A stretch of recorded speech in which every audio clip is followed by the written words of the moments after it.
Buenas noches. Para concluir este simposio, llegamos a la cuarta y última semana, este es el último día, denominado WINSBAT Plus, un simposio desarrollado para el conocimiento y mejora del manejo de la vía aérea difícil con respecto a COVID-19. Y en esta última y cuarta semana hemos hecho un plus, que es con temas respecto pues, a COVID-19, por lo cual el enlace fue abierto pues, para muchas personas, que la idea es compartir el conocimiento. Pues. Esta noche tengo un gusto, un gran agrado presentar a un amigo, realmente un amigo, el doctor Jorge Zambrano. Él es neumólogo broncoscopista por la Universidad de Buenos Aires, broncoscopista que pertenece pues a la misma sociedad argentina de este gremio.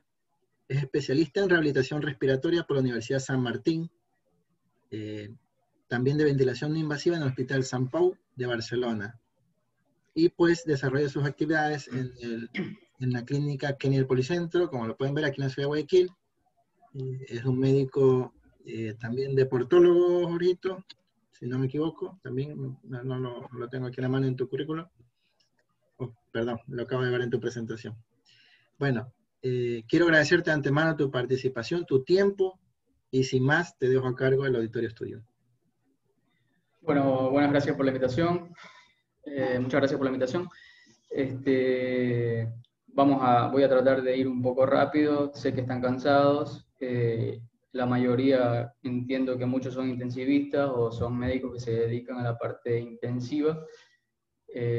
Parte de la medicina que a mí en algún momento también me apasionó, pero luego tocó continuar, dar un paso y dedicarme a otra cosa, ¿no? Yo voy a hablar sobre, más allá del respirador, en cambio voy a hablar sobre la recuperación y rehabilitación después del COVID, ¿sí? Entendemos que es muy importante la terapia intensiva, pero muchas veces nos estamos olvidando de qué pasa con estos pacientes que se recuperan, todos los problemas que conllevan después cuando estos pacientes hay que rehabilitarlos, ¿no? Bueno, uno considera que cuando el paciente sale del hospital está recuperado, y en gran parte eso es así porque el paciente se salvó, sobrevivió y no se va a morir. Pero para algunas personas este es un proceso muy rápido, la recuperación puede ser muy rápido, pero para otros esta recuperación después de la externación lleva mucho tiempo y tardan mucho en volver a estar bien. Y es ahí donde entran una serie de especialistas que tienen que ayudar al paciente que otra vez esté al 100%, ¿no? Es así que apenas surgió la pandemia, en centros avanzados en Italia se desarrollaron las unidades de cuidados postagudos, ¿sí? Que eran unidades que estaban destinadas, una vez que el paciente salía de terapia intensiva, iban a una de estas unidades y se trataba de seguir la recuperación. Eran terapias intermedias, ¿no? Donde había infectólogos, neumólogos, neurólogos, gastroenterólogos, reumatólogos, en fin, una serie de especialistas que se encargaban de la recuperación posterior a la UTI de estos pacientes. Es así que para esta fecha, cuando empezó todo esto, el mes de marzo, en el hospital que yo me desempeñaba en ese momento en Argentina, como jefe instructor de residentes, me otorgan la tarea de, bueno, armar el consultorio de seguimiento de los pacientes recuperados, ¿sí? Entonces creamos el consultorio post-COVID-19 del Hospital Fernández. Estaba conformado por neumología, en este caso era yo, un cardiólogo y kinesiología. Entiéndase kinesiología como licenciado o licenciada en terapia respiratoria, ¿sí? Un especialista en rehabilitación cardiorrespiratoria. Había pocos datos concluyentes sobre las secuelas respiratorias a largo plazo, así que nuestro objetivo era ver cómo quedaban estos pacientes, hacerle un seguimiento oportuno e identificar cuáles eran las secuelas a corto, mediano y largo plazo, ¿sí? Todo esto teniendo en cuenta que se habla mucho de la secuela de la fibrosis post-COVID, ¿sí? Hay algunos marcadores inflamatorios similares a los que se encuentran en los pacientes que tienen fibrosis pulmonar idiopática, como elevación del factor de necrosis tumoral alfa, aumento de la EKE2, aumento de los factores de crecimiento TGF beta 1 y factores de crecimiento plaquetarios. Estos factores de crecimiento también quedan activados en los pacientes que cursan COVID-19. Generalmente quedan activados en pacientes que cursan con alguna enfermedad viral severa, ¿no? Y por eso se dice que estos pacientes a largo plazo se pueden llegar a comportar como un paciente con fibrosis pulmonar idiopática. Esto al momento no está comprobado, son solamente teorías. Y en base a esto nosotros, bueno, creamos este consultorio de seguimiento para ver qué pasaba, ¿no? Para saber cómo se hace el seguimiento, esto ustedes ya lo saben, ya lo tienen recontra claro, pero para saber qué seguimiento se le hace a los pacientes, rápidamente tenemos que saber que la enfermedad cursa con infecciones respiratorias altas de un síndrome de vías aéreas superiores, neumonías leves, moderadas y graves, y los pacientes que tienen otras complicaciones, como tromboembolismo pulmonar, daño alveolar difuso, engrosamientos pleurales, atelectasias neumotoras y neumomiastino. En base a esas lesiones uno va a hacer el seguimiento. En cuanto a los patrones tomográficos, ya lo sabemos, acabamos de ver una clase sobre todos los patrones tomográficos del COVID, no hay para qué detenernos en esto, sabemos que hay engrosamiento en virus mirilado, engrosamiento intersticial, crazy paving, neumonía organizada, nódulos pulmonares, y en fin, todo lo que ya conocemos. De acuerdo a esto, la Sociedad Española de Neumología y Cirugía de Tórax plantea un seguimiento, ¿no? Entonces, los pacientes que tuvieron enfermedades de las vías respiratorias altas, ellos plantean que tienen que tener un control de radiografía a los 2 o 3 meses. La realidad es que nosotros somos más fanáticos de pedir tomografía, ya vamos a ver un poco más adelante. Después, si la radiografía es normal, pedimos espirometría a los 3 y 6 meses. Si la radiografía es patológica, uno va a ver si pide o no angiotac. Y todos estos pacientes se les pide además un estudio funcional respiratorio, que es una espirometría, puede ser con volúmenes pulmonares y DLCO, además un ecocardiograma y algún test de esfuerzo. En este caso puede ser un test sencillo, que es el test de marcha de 6 minutos. Y además el laboratorio. Después los pacientes, si tuvieron una neumonía leve, moderada o grave, cambia el seguimiento, ¿sí? Esto de acuerdo a esta sociedad, ¿sí? En la primera visita se pide radiografía, si fue grave se pide directamente tomografía y va siguiendo todo un algoritmo de seguimiento de estos pacientes. Nosotros entendemos que muchas veces es difícil estar catalogando al paciente si fue leve, moderado, grave, si requirió alto flujo. A veces en la rapidez de las camas, las epicrisis quizás no son tan explícitas como uno quisiera. Entonces, nosotros acá en nuestro hospital, esto es lo que nos pasó a nosotros, los pacientes se iban con una epicrisis muy corta, no sabíamos si estuvo cuántos días con alto flujo, no sabíamos si tuvo máscara de reservorio, sí sabíamos los que estuvieron ventilados, pero nos quedaba la duda con los otros pacientes. Y para hacer la clasificación esta de seguimiento se nos complicaba. Entonces nosotros hicimos este algoritmo en el cual pacientes que venían de sala general o que habían estado en sala general o que habían estado en la unidad de soporte de ventilación no invasiva, se los controlaba a los 15 días, al igual que los pacientes que habían estado en terapia intensiva y habían salido y habían pasado por la terapia posaguda, ¿no? Estos pacientes se los controlaba a los 15 días en el consultorio, se les hacía un control clínico que incluía ocultación, saturación, ver frecuencia respiratoria, frecuencia cardíaca, y le pedíamos un laboratorio. El laboratorio estaba destinado a pedir marcadores inflamatorios, queríamos saber cómo estaban esos marcadores inflamatorios, pediríamos dímero D, troponinas y NT-proBNP, ¿sí? Para ver cómo estaban sus cavidades derechas, ya que no podíamos tener muchas veces el ecocardiograma rápidamente. Estos pacientes, después del consultorio de neumo, pasaban al consultorio de cardio, y en cardio se les hacía un electrocardiograma, y si se podía, se les hacía un ecocardiograma, ¿no? Después, una vez que teníamos el resultado del dímero D, nosotros a los pacientes que, esto es arbitrariamente, los pacientes que persistían con un dímero D elevado, le pedíamos un angiotac versus un centello, ventilación, perfusión y ecocardiograma. Los que tenían el dímero D normal seguían el seguimiento y se le hacía un próximo control a los 6 meses, ¿sí? A los 3 meses, perdón. Se les hacía a los 3 meses una espirometría, un test de marcha y un cuestionario de calidad de vida. Y después, los pacientes que tenían todavía alteraciones, se les hacía un próximo control a los 6 a los 12 meses.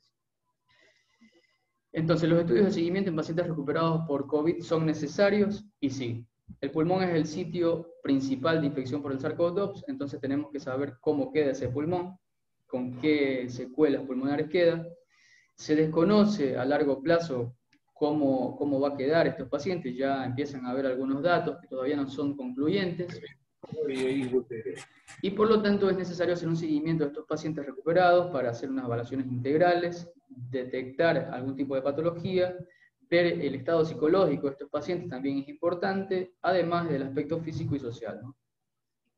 Por otro lado, ¿por qué nosotros incluimos en este consultorio de seguimiento a un cardiólogo? Porque ya sabemos que los problemas cardiovasculares son muy frecuentes en estos pacientes. No me voy a meter a hablar de la fisiopatología de esto, pero ya sabemos que la hipoxemia puede producir ruptura de la placa, esto a su vez puede producir un infarto, a su vez todas las interleuquinas pueden producir miocarditis, esta miocarditis puede producir arritmias, en fin. Y además hay ciertos pacientes de cierta edad que además de tener una enfermedad per se por el COVID cardiovascular, ya tenían previamente alguna comorbilidad, ¿sí? Como un infarto previo, insuficiencia cardíaca previa, arritmias previas, y entonces es importante evaluar siempre la parte cardiovascular, ¿sí? Y más adelante les voy a mostrar por qué para nosotros es importante ver la parte cardiovascular, porque todos los pacientes que van a rehabilitación, de acuerdo a cómo está ese corazón, yo lo rehabilito. Yo no puedo mandar a un paciente a rehabilitar a una máxima intensidad si tiene una arritmia por ahí dando vuelta, ¿no? Y bueno, este es un artículo interesante que haciendo esta revisión encontré que también algo que nos va a tocar investigar, quizás un poco más a los clínicos, los neumólogos también hacemos un poco de enfermedades autoinmunes, pero todas las que están destinadas al pulmón. Y es esto de la cola de cometa de las enfermedades autoinmunes que va a quedar después de la pandemia, ¿no? Ya hay algunos casos por ahí de conocidos que tienen, por ejemplo, enfermedades del tejido conectivo y que no la tenían previo al COVID. Bueno, como para no solamente estar mostrando estas teorías, bueno, este es un caso clínico real, paciente de 38 años, que fue internado por neumonía moderada por COVID-19. Este es un paciente del hospital de Argentina donde yo estaba. Este paciente estuvo con requerimientos de oxígeno de máscara de reservorio, no tenía antecedentes personales. Durante la intervención presentó elevación de enzimas cardíacas y tenía un electrocardiograma normal. Después, a los 15 días, yo lo veo, este paciente ya de alta. Él refería un dolor precordial inespecífico, taquicardia en reposo, enzimas cardíacas negativas. El electro era normal y tenía un laboratorio normal. Sin embargo, en este momento había salido un artículo alemán, había salido que hablaba de que casi el 90% de los pacientes que eran dados de alta, que incluso tenían cuadros leves a moderados, tenían miocarditis, entonces en ese momento andaba atrás de la miocarditis. Después no la encontré más, pero este paciente se le hizo una cardioresonancia. Yo no sé mucho de imágenes cardiológicas, pero acá lo que me decía el imagenólogo es que esta área que se ve es no sé si se ve mi puntero. Sí, se puede ver el puntero, Jorge. Bueno, en esta segunda imagen, esta área del ventrículo izquierdo, justo aquí, que se ve media difuminada, bueno, eso era compatible con una miocarditis. ¿Y por qué es importante esto? Porque los pacientes que tienen miocarditis yo no los puedo rehabilitar como rehabilitaría a un paciente que no tiene una miocarditis. El paciente que tiene miocarditis, si yo lo rehabilito muy fuerte o le pongo actividad física muy fuerte, puede hacer una muerte súbita, por ejemplo, ¿no? Después nosotros seguimos buscando miocarditis y después no encontramos más miocarditis. Quizás, no sé, la población era diferente. También teníamos un tema que no le pudimos hacer cardioresonancia a todos los pacientes porque era muy costosa. Para el trabajo de investigación que estábamos haciendo no teníamos financiamiento, entonces no podíamos hacerla a todos. Bueno, ese es otro caso clínico, un paciente de 45 años, diabético, estuvo internado el 11 de junio del 2020 por 9 días. Este era de los primeros, o sea, para nosotros de los primeros casos. Nosotros al principio internábamos todo, era un hospital muy grande con muchas camas, entonces se internaban hasta los leves. Como pueden ver, tenía malestar general, odinofagia, anosmia, diarrea, radiografía normal. Un paciente que en la actualidad no se hubiera internado en ningún lado. Función renal normal y electrocardiograma normal. Post-alta le pido un dímero D, tenía 600, siguiendo el algoritmo de seguimiento. Le hago un test de marcha que caminaba 450 metros, no desaturaba, pero refería un dolor inespecífico precordial al terminar la prueba. Tenía una frecuencia cardíaca de 120 y tenía una espirometría normal. ¿Sí? Le pedí una tomografía, siguiendo el protocolo de seguimiento, una tomografía bastante normal, bastante decente, un paciente recuperado, áreas de vidrio esmerilado involutivo, que su enfermedad estaba cediendo. Se la pedí con contraste, porque yo en este momento andaba detrás del TEP post-alta. El contraste es normal, se ve que las arterias pulmonares se tiñen bien y no había un trombo. Pero además, como nosotros tenemos centello de ventilación-perfusión, le pedí un centello, ¿sí? Porque después, hablando con los radiólogos, ellos me explicaban que el contraste que se le da a los pacientes en un angiotac solamente llega hasta los troncos principales. Y como todos sabemos, la enfermedad de COVID produce microtrombos, que son más en las periferias. ¿Ah? Entonces tenía 600 de dímero de al alta, tenía un protocolo para TEP normal, pero tenía un centello que, si podemos ver, tenemos todas estas áreas de hipoperfusión. Yo tampoco sé ver centello, pero acá lo que me explicaban son todas estas áreas de hipoperfusión, ¿sí? Que si el parénquima pulmonar estuviera muy lesionado, eso me invalida el centello, porque obviamente como tiene áreas dañadas, el centello me va a salir con hipoperfusión, porque es todo el parénquima lesionado. Pero este paciente tenía parénquima normal, conservado, ¿sí? Con un centello patológico y dímero de 600. ¿Sí? Entonces, esto me informaban como una probabilidad elevada para TEP. Entonces nosotros, a raíz de este y varios pacientes más, empezamos a darle tromboprofilaxis a todos los pacientes, a todos los pacientes que tenían un dímero de más de 500 y que tenían algunas que otras patologías agregadas o tenían un índice de masa mayor de 30 y demás. Este es otro caso, es una mujer de 60 años, este fue un cuadro más severo, 20 días de internación, yo no recuerdo si esta paciente estuvo intubada, pero acá yo tengo que estuvo con oxígeno por cánula. Cuando yo la veo saturaba 99%, esta mujer tenía una espirometría que tenía una capacidad vital forzada de 61%, eso significa que tenía mucha restricción, ¿sí? Es decir, que ese pulmón estaba muy encogido, no caminaba todavía esta mujer, y tenía un dímero D de 754. Esta mujer quedó con mucha debilidad del paciente crítico. A esta señora yo no le pude pedir un angiotac, pero le pedí directamente el centello, y acá se puede ver cómo hay esta cuña de hipoperfusión. Por acá se ven otras áreas de hipoperfusión, y esto se informaba como alta probabilidad de TEP. Entonces esta paciente también terminó anticoagulada, pasó al área de rehabilitación respiratoria, rehabilitación cardiorrespiratoria en realidad, y bueno, después de 1 o 2 meses empezó a caminar, bajó el dímero D, se le quitó la anticoagulación, y el centello, ventilación-perfusión de los 3 meses era completamente normal. Y es así que, bueno, esto supongo que ustedes ya lo saben, pero los pacientes, algo muy importante después del alta y después del seguimiento es que queden anticoagulados, no todos, o que queden con profilaxis para tromboembolismo, al menos 30 días. Esto lo escribió Spiropoulos y está publicado en muchos artículos. Este es un especialista en embolias.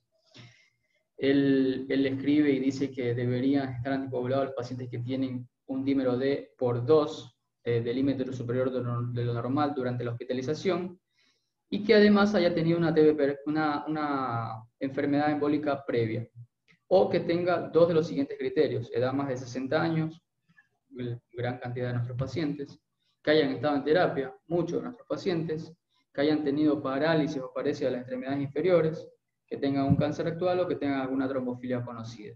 Entonces, gran cantidad de nuestros pacientes cursan con dímero D elevado por 2, algunos son mayores de 60, una gran cantidad pasan por terapia intensiva, entonces la tromboprofilaxis después del alta es algo muy importante, ¿no? Estos son algunos datos del trabajo que nosotros realizamos. Aproximadamente se evaluaron unos 300 pacientes, este fue el primer corte con 99 pacientes, edad media de 47 años, predominantemente sexo femenino, obeso el 76%, acá podemos ver los requerimientos de oxígeno, neumonía severa un 54%, con una mediana de internación de 10 días. En el seguimiento, la gran cantidad de estos pacientes tenían una espirometría normal, al contrario de lo que uno esperaría esperar, que uno dice, bueno, todos estos pacientes me van a quedar con secuelas restrictivas, y acá solamente, igual la cantidad de pacientes que tenían espirometría restrictiva era alta, pero no la cantidad que nosotros esperábamos encontrar, un 25% tenían espirometría restrictiva. Sin embargo, con una espirometría yo no puedo decir que 100% que la espirometría es restrictiva, yo tengo que hacer volúmenes pulmonares, ¿sí? Porque muchas veces la restricción también se debe a la obesidad del paciente. La gran mayoría de estos pacientes, un 77%, tenía un buen test de caminata, caminaban más de 400 metros. Lo que sí encontramos es que muchos de estos pacientes tenían persistencia de síntomas, pacientes que estaban normales pero persistían con síntomas. Más de una manifestación, 67%, con una manifestación, perdón, 32%, y con más de una manifestación, 67%. Lo que predominaba, disnea, dolor torácico y fatiga. En cuanto a las tomografías recabadas, este es un hospital público, entonces costaba mucho recabar las tomografías. De estos 99 había podido recabar 43, 11 eran normales, 19 persistía este vidrio esmerilado, pero era involutivo, solamente 11 tenían vidrio esmerilado de engrosamiento intersticial, que es el que uno podría llegar a decir que puede probablemente evolucionar a fibrosis pulmonar. Uno solamente tenía neumonía agonizada y en un paciente habíamos encontrado un nodo pulmonar incidental. Y pacientes con centello perfusión de alta probabilidad para TEP, de 14 recabados, 8 tenían alta probabilidad, después 2 tenían baja probabilidad de TEP y 4 eran normales. Eso en cuanto a lo que podemos llegar a encontrar en el seguimiento. Y bueno, vamos a ver cuáles son las posibles barreras en la recuperación de estos pacientes. Como les dije, hay muchos pacientes que salen y salen bien, pero hay una gran cantidad de pacientes que salen y salen a recuperarse, o salen incluso con oxígeno, no pueden caminar, trastornos fonatorios. Entonces, los problemas van a ser problemas pulmonares, problemas cardiológicos, síntomas cognitivos que no son un problema menor, déficit de atención, dificultades para la memoria o la multitarea, y las deficiencias musculoesqueléticas, que si es un paciente que pasó por terapia intensiva, son pacientes que pierden mucha masa muscular, ¿sí? Pierden hasta 20 kilos en masa muscular, por eso nosotros insistimos mucho en la rehabilitación respiratoria o rehabilitación cardiorrespiratoria temprana de estos pacientes, incluso cuando están en terapia.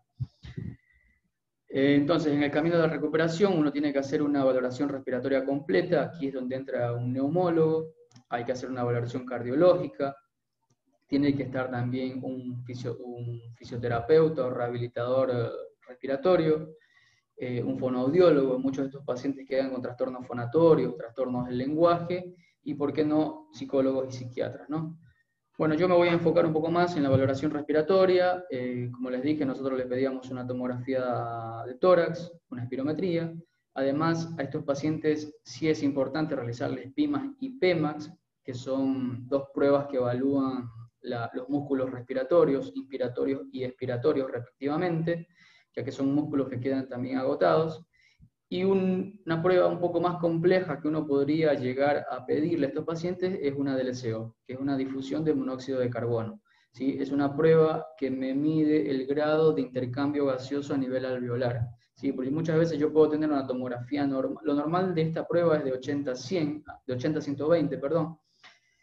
Y muchas veces yo puedo tener un paciente que todavía se cansa con tomografía normal y espirometría normal. Y me pregunto, y ya lo valoró el cardiólogo, y me pregunto qué le pasa. Entonces ahí puede entrar esta prueba, que es una prueba muy sensible, que me puede llegar a determinar que ese paciente tiene todavía daño o inflamación a nivel alveolar. Estas son las tomografías que nos acostumbramos a ver, la del lado izquierdo, todos están acostumbrados. Y bueno, este es un paciente que tenía esta tomografía al ingreso. Uno, cuando recién ve esta tomografía, dice, bueno, este paciente probablemente va a quedar con un pulmón todo seculado, y como vemos al lado derecho, a los 3 meses, la tomografía se ve en pequeñas áreas involutivas, pero muy pocas áreas de engrosamiento intersticial.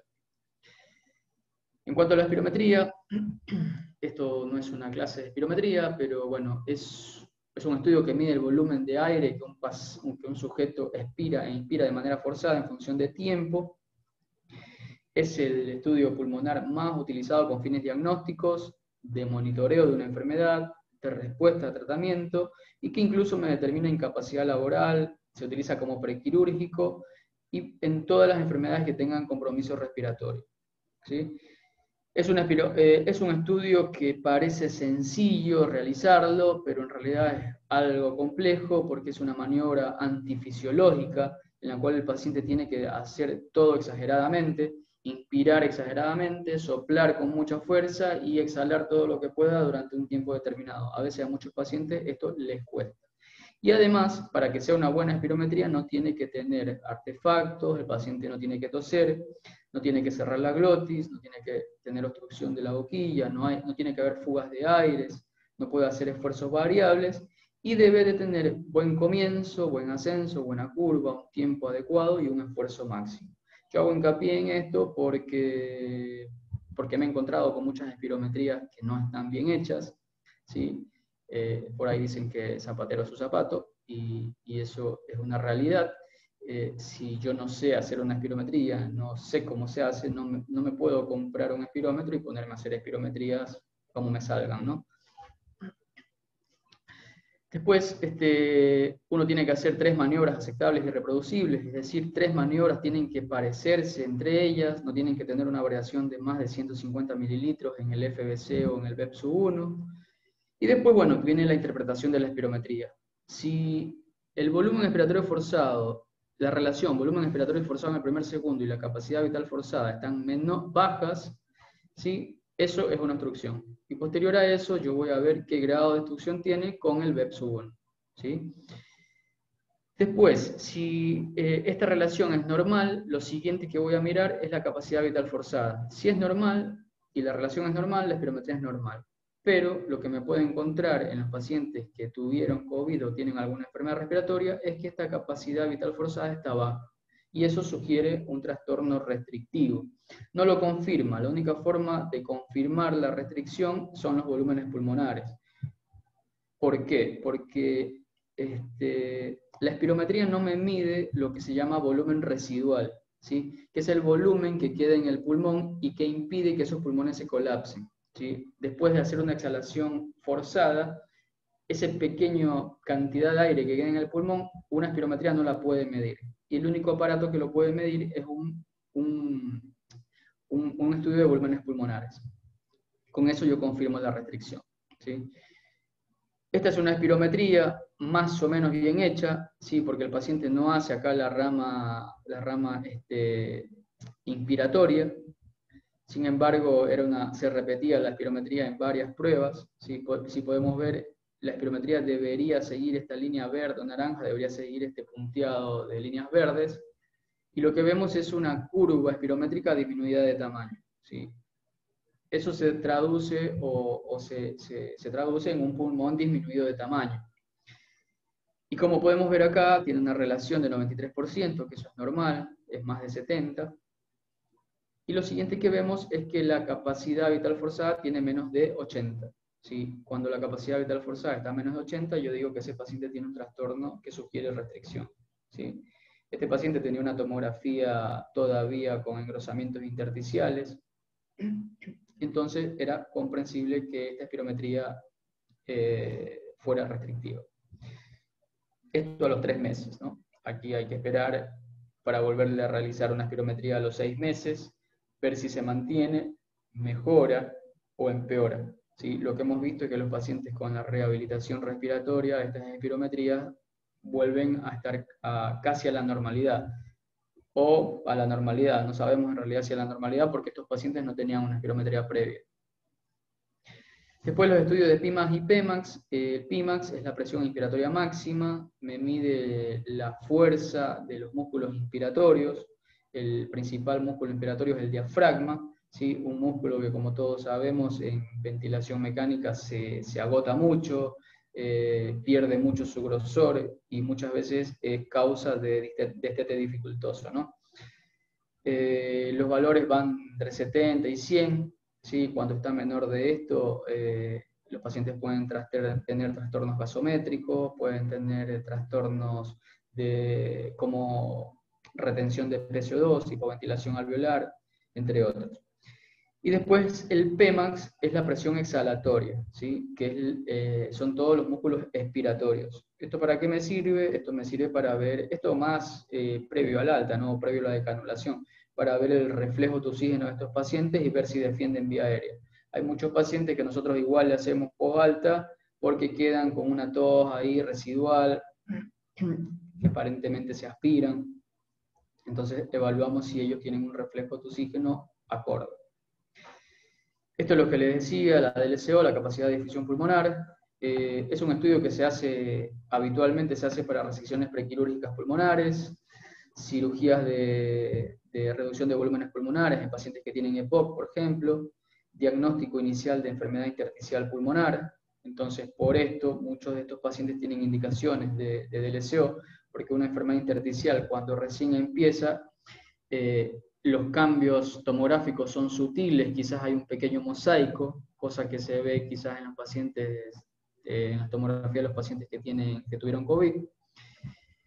O se ven tomografías casi normales, pero todo me indica que el paciente tiene una enfermedad intersticial que se está desarrollando y lo único que sale alterado es la DLCO. También se puede hacer en vasculitis y en pacientes con hipertensión pulmonar, ¿sí? La severidad es la siguiente: pacientes que tienen entre 80 y 60 es leve, entre 40 y 60% es moderado, y muy severo menos de 40. Esto es como se ve un estudio funcional respiratorio completo, ¿sí? Que es lo que quisiéramos hacerle a todos nuestros pacientes. En la parte de arriba vemos la espirometría, ¿sí? La relación BEPS1-FBC, que en este caso es normal. Después vemos la FBC, que era lo siguiente que mirábamos cuando la relación era normal y está a menos de 80, entonces ya por ahí me dice que sugiere restricción. En los volúmenes pulmonares, que es la que dice pletismografía, yo les dije que era anormal cuando estaba a menos de 80, entonces acá tiene 64, confirma la restricción. Y tiene una DLCO de 24, ¿sí? La DLCO, lo normal, también es de entre 80 y 120, probablemente un paciente con una DLCO de 24 está con oxígeno crónico domiciliario, ¿sí? Muchas veces los pacientes con una DLCO entre 60 y 40 son pacientes que ya están entrando en la utilización de oxígeno crónico domiciliario. Y bueno, después la rehabilitación respiratoria de estos pacientes, que es un poco de lo que tenía que hablar, es una intervención abarcativa basada en la evaluación del paciente y seguida por tratamientos que incluyen entrenamientos por ejercicio y educación, además de cambios de conducta, destinada a mejorar la condición física, psicológica de las personas con enfermedades respiratorias crónicas y promover a largo plazo cambios que mejoren el estilo de vida saludable. Es decir, es ponerles a estos pacientes un personal training, ¿sí?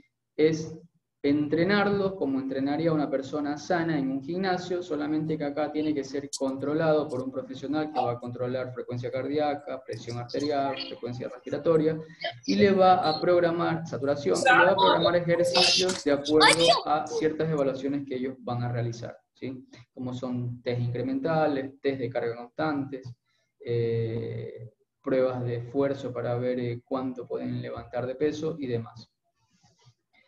Se ha demostrado que la rehabilitación respiratoria, esto es viejo, ya se ha utilizado hace mucho tiempo, la rehabilitación respiratoria, y se ha demostrado que mejora la disnea, mejora la capacidad de esfuerzo, mejora la calidad de vida relacionada con la salud de los pacientes con enfermedades respiratorias crónicas, y la patología en la cual más se ha estudiado es en la enfermedad pulmonar obstructiva crónica. Pero también hay datos que demuestran que mejoran pacientes con enfermedades intersticiales, pacientes con enfermedad de hipertensión pulmonar, y en realidad la actividad física mejora casi todas las patologías, ¿no?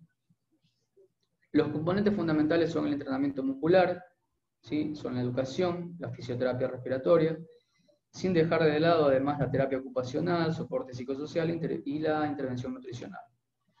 Los componentes de la rehabilitación respiratoria o cardiorrespiratoria, si le queremos decir, son entrenamiento muscular y entrenamiento aeróbico, que son, por así decirlo, los componentes más importantes, pero no los únicos. Tenemos la educación y el automanejo del paciente, la fisioterapia respiratoria, que no se confunda porque muchas veces uno indica fisioterapia respiratoria y eso es una cosa, y rehabilitación respiratoria es otra. Rehabilitación respiratoria es lo que uno debe indicar, ya que eso tiene todos estos componentes, ¿no? Fisioterapia respiratoria son nebulizaciones, percusiones, triflow, entre otras. Soporte psicológico y soporte nutricional, ¿sí? Y además, el entrenamiento muscular y el entrenamiento aeróbico de estos pacientes tiene que tener ciertos componentes. Y esos componentes son un estímulo eficaz de la carga, es decir, un peso adecuado que me produzca un estímulo, repetición y continuidad de la carga, ¿sí? Estas terapias de rehabilitación por lo general son trisemanales, lunes, miércoles y viernes, porque yo tengo que esperar un periodo de supercompensación de 24 a 48 horas para que el paciente esté nuevamente apto. Hay que tener principio progresivo de la carga, esto de ir aumentando progresivamente la carga. Si yo no le aumento la carga, el paciente se estaciona y no mejora.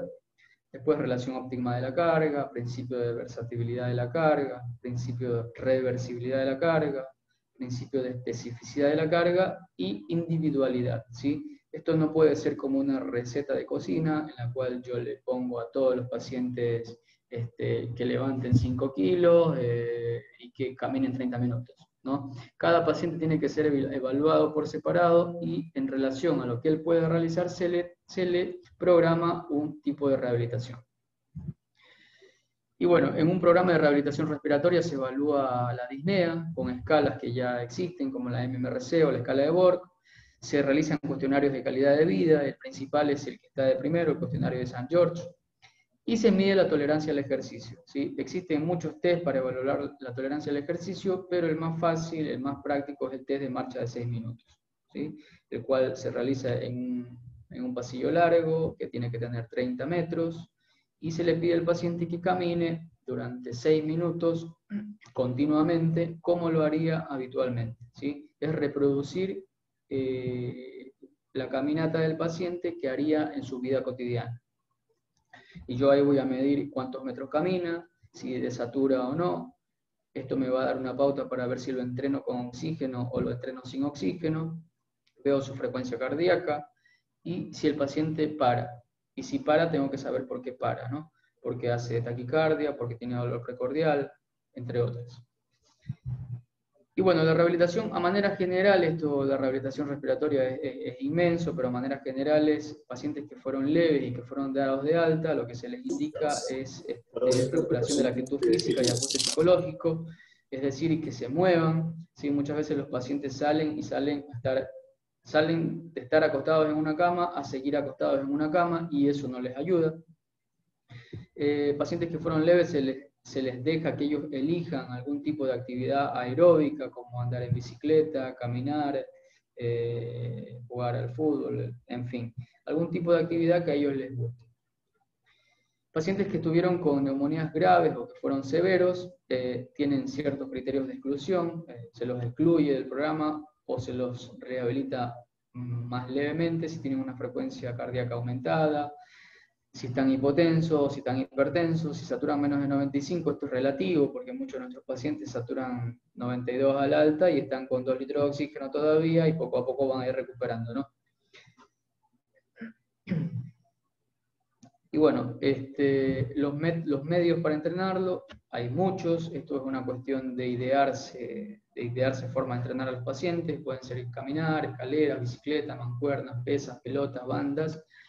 Lo que uno quisiera tener, como hay en algunos centros, es un gimnasio de rehabilitación respiratoria, ¿no? Es un gimnasio donde se entrenan adultos mayores con patologías respiratorias o cardiovasculares, donde se le hacen pruebas incrementales para ver a qué velocidad máxima hay que entrenarlo, se le hacen pruebas de carga constante, se les hace la medición de un RM para ver qué peso debe levantar ese paciente en determinado ejercicio. Y bueno, se utilizan saturómetro, oxígeno, cintas, bicicletas, pesas, máquinas. Es un gimnasio, como yo mencionaba, es tener un personal training en una persona que tiene una patología respiratoria. Y bueno, algunas pautas, si no tengo estos métodos o no tengo un rehabilitador a la mano, pautas de entrenamiento en domicilio son todas sirven, son caminar limitado por la disnea, es decir, yo le digo al paciente que camine más de 30 minutos y que cuando tenga una sensación de disnea de un por entre 4 y 5, que se detenga hasta que se recupere. Caminar limitado por la saturación, es decir, que camine más de 30 minutos, pero que si antes de eso desatura hasta 88, pare, se recupere y luego continúe. O que camine 4 km por hora y ir aumentando a 15 minutos cada semana. Caminar, esto para estos otros ya se necesita ser evaluado, caminar al 70% de la velocidad máxima de un shuttle test, que es como un test de marcha. Caminar al 90% de lo que caminó en el test de marcha de 6 minutos, caminar al 60-80% de la frecuencia cardíaca máxima, y hacer bicicleta, esto obviamente bicicleta estática, entre el 60 y el 80% de la carga máxima. Algunos puntos claves: el COVID es una enfermedad infecciosa respiratoria altamente contagiosa que puede causar disfunción respiratoria, física y psicológica, por lo tanto estos pacientes van a necesitar que alguien que lo siga. La rehabilitación cardiorrespiratoria es importante para estos pacientes en el curso clínico y después de la cura, porque a muchos pacientes les cuesta nuevamente volver a caminar o hacer actividades de la vida diaria. Hay que programar, hay que hacer programas prácticos de rehabilitación respiratoria. Los programas de rehabilitación en pacientes con COVID hospitalizados mejoran el pronóstico de los síntomas como la disnea, la ansiedad y la depresión. Ponerlos a hacer algo en los pacientes los va a ayudar anímicamente, psicológicamente y demás. Se les puede dar folleto a los pacientes para que vayan haciendo algún tipo de rehabilitación respiratoria. Y la evaluación y el monitoreo deben realizarse durante todo el tratamiento de la rehabilitación respiratoria. La rehabilitación respiratoria siempre tiene que estar supervisada, porque estos pacientes, como vimos, algunos salen con traumaembolismo, algunos hacen miocardiopatías, algunos quedan con arritmias, algunos desaturan, entonces esto siempre tiene que ser supervisado. Y eso es todo lo que les quería compartir.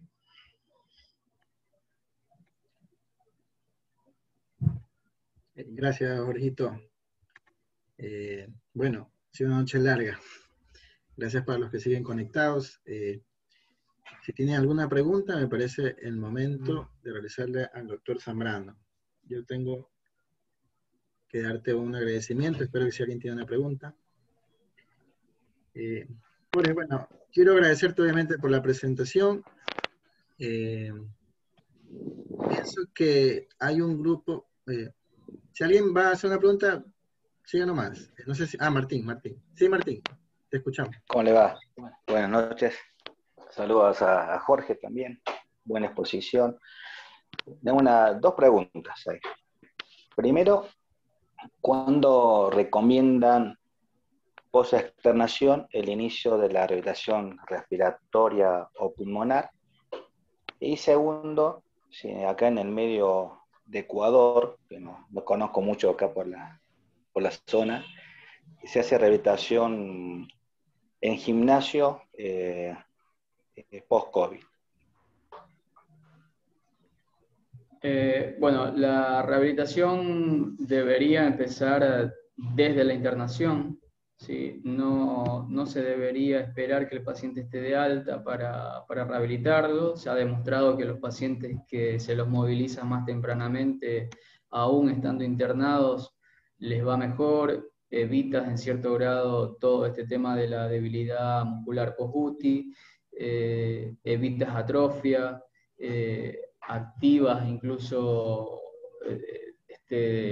quimioreceptores y demás. Entonces la rehabilitación debería empezar incluso desde la terapia. Si el paciente incluso está ventilado, se puede empezar con movilizaciones pasivas, ¿sí? Movilizaciones pasivas, y en el momento que el paciente está con vacaciones de la sedación, tratar de movilizarlo un poco, obviamente siempre y cuando el paciente no esté con doble soporte inotrópico y esté chocado y demás, ¿no? Un paciente que ya uno lo esté progresando. Esto es tanto así que incluso, por ejemplo, las terapias intensivas que realizan terapia de ECMO, estos pacientes, como son pacientes que están despiertos, se los está rehabilitando continuamente cuando están en ECMO. ¿Sí? Son pacientes que están muy mal, pero están haciendo movilización.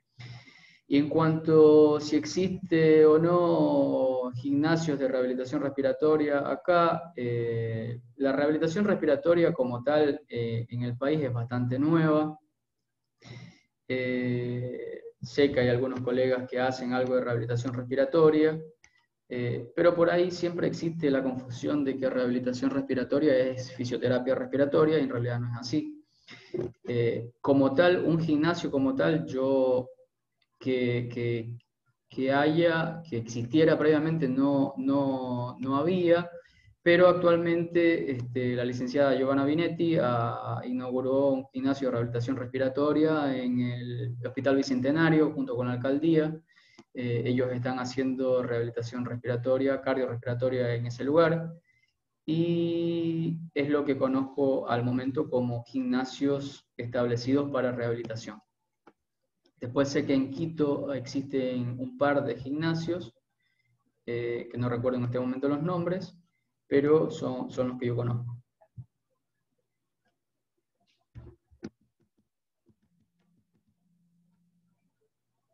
Ok, gracias Jorge la respuesta. No sé si alguien más quiere hacer alguna pregunta, si no voy a leer las que nos hicieron durante Julito, la exposición. Sí, ¿cómo dinos. vamos? Bien, dígame.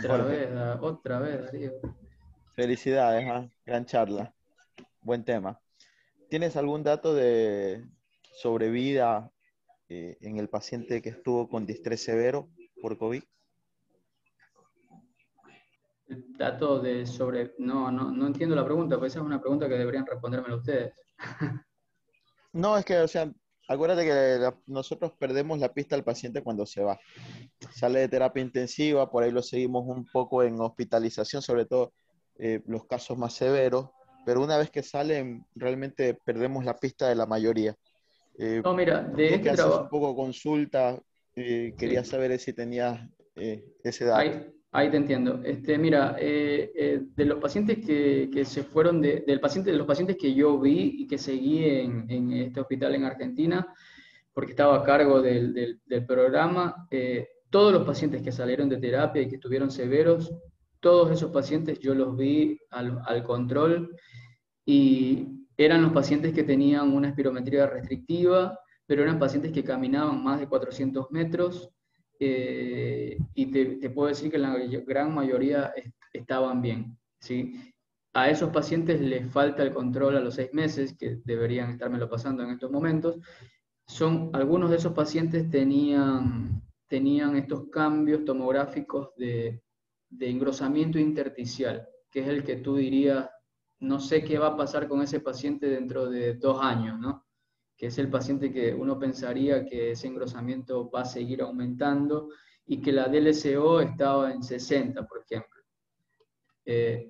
A 6 meses esos pacientes estaban bien. No sabemos todavía qué pasará con esos pacientes a 2 años. Ok, gracias Jorge. ¿Alguien más tenga alguna otra pregunta? Bueno, yo quería hacerte un comentario y en parte darte un agradecimiento, ¿no? Antes de leer las preguntas que tengo, que tengo un par acá en el chat, rápidamente. Primero, y lo que hemos tratado de hacer hincapié en las exposiciones desde que empezamos hace unas semanas atrás, es los cuidados estándar, ¿no? Y lo has mencionado muy bien, la movilización temprana. De pronto recordamos algunos durante la formación, los pacientes en EPOC que terminaban penosamente a veces se necesitaba la intubación mecánica, pero se los hacía caminar con el ventilador. Bien lo mencionaste a los pacientes que en algún momento ya se habló de ECMO, también se habla de esto, ¿no? Entonces los cuidados estándar del paciente, ¿no? No abuso de antibióticos, nutrición enteral temprana, movilización temprana, el cuidado de las escaras, bueno, etcétera. Un sinnúmero de cosas que las conocemos, pero debemos afianzarlas y hacer lo que está estandarizado o comprobado, y no ponernos en novelerías de tocilizumab y pasémosle remdesivir y pongámosle un sinnúmero de cosas que todavía están en un área gris y no están totalmente comprobadas, ¿no? Es un comentario personal. Agradecerte, Jorgito, porque nos has aclarado el punto de que rehabilitación respiratoria la conocíamos muchos como haga triflow y camine y se acabó. Y nos has aclarado el punto, pues, ¿no? De que esto es una cosa mucho más amplia. Como bien lo mencionaste, algunos colegas ya hacían un poco esto, pero la rehabilitación cardiorrespiratoria, ¿no? No olvidar el corazón, es una interacción siempre entre estos dos órganos. No sé si alguien tiene alguna pregunta, voy a pasar a leer la par de preguntas que tengo en el chat. Jorge, te preguntan, ¿existe alguna guía para aplicar ejercicios respiratorios en paciente COVID? Sí, hay una guía chilena, hay una guía europea, hay una guía británica. Si quieres después te las paso y las compartes. Correcto. Hay varias guías de rehabilitación respiratoria. Una de las primeras guías que salió fue una guía china que salió en chino, hubo que traducirla y empezaban desde el vamos, o sea, desde la internación empezaban la rehabilitación. Después ya salieron unas guías más fáciles, que hay una guía chilena que está muy buena y está bastante clara. Después te las paso y las compartes. Seguro, gracias. Bueno, quizás la pregunta ya está contestada. ¿Qué libro recomienda para leer sobre ejercicios respiratorios?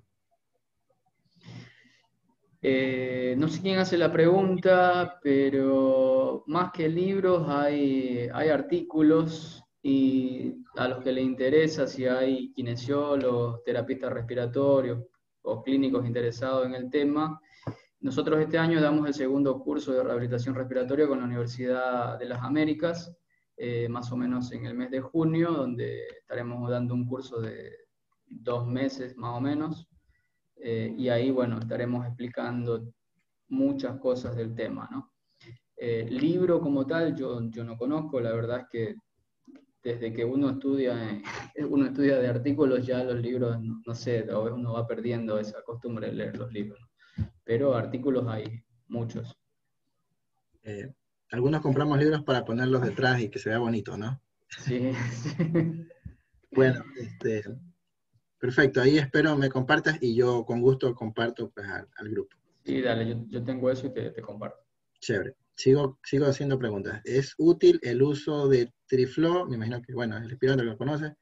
Domiciliario. Y el uso de hiperbárica en pacientes post-COVID. Bueno, empiezo por la que no sé. La hiperbárica no tengo la más mínima idea. Hiperbárica es muy controversial todavía en muchas cosas. Supongo que también es un área gris en el post-COVID. Yo no lo leí. Y en cuanto al Triflow, antes que nada, sirve. O sea, si no tengo nada, me sirve, pero no es lo más óptimo, ¿sí? Al paciente yo debería entrenarle los músculos respiratorios, calculándole partiendo de cuál es la fuerza que él puede realizar, ¿no? Entonces, lo más indicado son los dispositivos IMT, los dispositivos con PIP externa, que es un aparato que tiene un resorte donde yo calibro un tipo de resistencia y con eso lo entreno al paciente, ¿sí? Eso sería el aparato ideal. Sé que son difíciles de conseguir, hay en el país, pero si no lo tengo y antes de no hacerle nada al paciente, le hago Triflow. Sí, la verdad que no recuerdo el nombre de lo que mencionaste, pero sí es verdad, sí hay en el país, pero no. Por ahí Martín Luján sabe el nombre, que se dedica un poco más a esto. Sí, os contaba Jorge. Sí, el threshold de IMT Eso.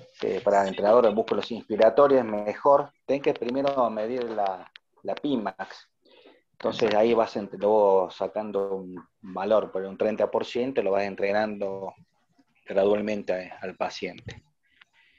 Si no, tenés la posibilidad de comprarte unos Power Breath, y eso también son muy buenos también para entrenar, ¿no? El Triflow yo no lo recomiendo porque es muy flujo dependiente, hay que estar bien el paciente, suben las 3 bolitas muy, muy rápido.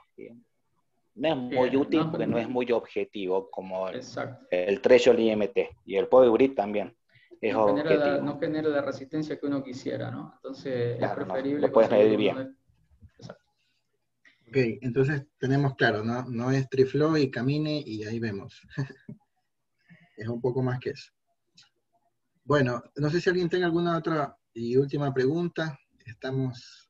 Sé que están muy interesados, pero el tiempo se ha extendido. Una última pregunta quizás. Bueno, gracias ahorita de antemano. Millón gracias por esperarnos. Yo sabía que no íbamos a extender, no pensé que tanto, pero te agradezco tu paciencia y tu tiempo. Que, No te preocupes, ahorita voy a pasar visita a los 2 pacientes que me faltan. bueno, antes que se desconecten, no sé si estás por ahí, Galo. Galo, tú que eres la mano noble aquí del grupo. No sé si estás conectado, estás en silencio. Si estás por ahí, ya estás viendo más como la gente. Claro, claro. Listo. Aquí estoy. Ya. Aquí estoy, Mira, mi querido. ok. Quiero pedirte un favor. No sé si me escuchas. Sí, es que estaba con el celular, pero me quedé sin batería, así que vine a Ah, la... ya. Mira, bueno, la pregunta, o el favor más bien, es, yo sé que, ¿sí me escuchas? Claro, clarito. Ya, ok, ya. Tengo un grupo de WhatsApp de las personas inscritas, ¿sí? Yo sé que hay muchas personas, perdón, conectadas. Sí, sí me escuchas, ¿verdad? Sí, sí. Ya, ok, ok. Ya, hay muchas personas conectadas, pero son pocos los inscritos, como quizás dice el viejo adagio. El asunto es que el día de hoy sorteamos nuestro libro, nuestro segundo libro, que es de vía aérea, ¿sí? Ya entregamos el primero al doctor Edwin Correa, por ende el doctor Correa no participa. Entonces todos están grabados, dice que no puedan verlo, solo tienen un nombre que dice Winsbat y un número de conforme se anotaron. Te quiero pedir si me puedes dar un número del 1, del 1 al 20. 17. Está amarrado eso. No, no, ¿qué pasó? Un Galito, abrazo, tiene el Greg. arma noble, ¿qué te pasa? Le Mira mandaron que mensaje por interno, ¿ah? no lo tengo, perdón, no Darío sé si, Yagual. De amarrado. escucha, mira, no tengo grabado No, el del nombre, del 10. ya vieron quién es, pero no tengo grabado el nombre, pero igual lo voy a buscar. Él fue el interesado número 52, pero como le dije, son pocos los inscritos. Yo decidí compartir el link, pues porque esta información de COVID es importante para muchos. Pues no, el conocimiento se comparte, no es exclusivo de nadie. Estoy buscando los datos de su inscripción. Si me dan un momento. Por un momento me olvidé que estábamos en otro lado y yo te hago de la mano, Jorgito, así, pero resulta que estás al lado mío en el cuadrito, pero no estás al lado mío. Ya, a ver. Es la persona, se llama Glenn Gutenberg Zambrano Reyes. ¿Está conectado? Si no está conectado, pasamos a otro. Son los No. efectos de la radiación, Galito, ¿ah? Qué pena Chústale. esta persona sí ha estado conectado otros días, Aquí pero... estoy, doctor. Ah, ya, ¿dónde está? Pero... ¿Dónde estás? No te veo. Aquí Glenn, estoy. Ya. ¿puedes poner tu cámara de video, por favor? De verdad que no te veo. Ah, ya. Está con un número de la 35, creo ¿De Correa? que. Ya no, es Lenin. No. Glenn Gutenberg Zambrano Reyes. Pues, ya, ahí te vi, ya. Bueno, Glenn ha sido el ganador de nuestro segundo libro sorteado de vía aérea del comité de la SATI, pues, ¿ok? Cortesía de Galo, ahí se regala. Gracias. Gracias. Bueno, después hablamos por interno cómo entregártelo, ¿ya? Listo. Para finalizar, sé que no están todos los expositores acá, ya fueron una locura, son casi las 11 de la noche. Ha sido unas 4 semanas largas. 35 dice. De verdad, es un poco arduo el trabajo. Arduo el trabajo y simplemente agradecerles, aunque no estén todos conectados, los amigos y amigas pues que han participado haciendo de diferentes ramas de su especialidad. Y no tengo más que agradecerles de corazón. No sé, tengo algo en el chat, no sé qué tenga por ver si... son todos saludos. Bueno, ahí está una cita entre Martín y Jorge. Bueno, entonces simplemente millón gracias y puedes esperar que estemos juntos en un nuevo evento. Quiero agradecer, la verdad, por su manera desinteresada y de los expositores, y sí, porque si nos reunimos, la doctora Olguita dice que va a invitar algo, pero si nos reunimos podríamos diseminar más el virus, ¿no? Entonces, no tengo más que agradecerles a todos por su asistencia. Estaremos conversando con los inscritos para el examen del día lunes, no se preocupen. Igual ninguno va a aprobar, no, mentira. Tienen que tener una nota de aprobación, pues, para poderles extender el certificado para los que se han inscrito, pues, ¿no? No tengo más que decirle que gracias por su paciencia y su tiempo. No sé si tengan alguna duda o pregunta, es el momento, es realmente tarde, es viernes y el cuerpo lo sabe, y es hora de ir a casa. Gracias a todos, gracias Galito, Jorge, Darío por tu participación. Y no tengo más que darle las muchas gracias. Chao. Un abrazo a todos.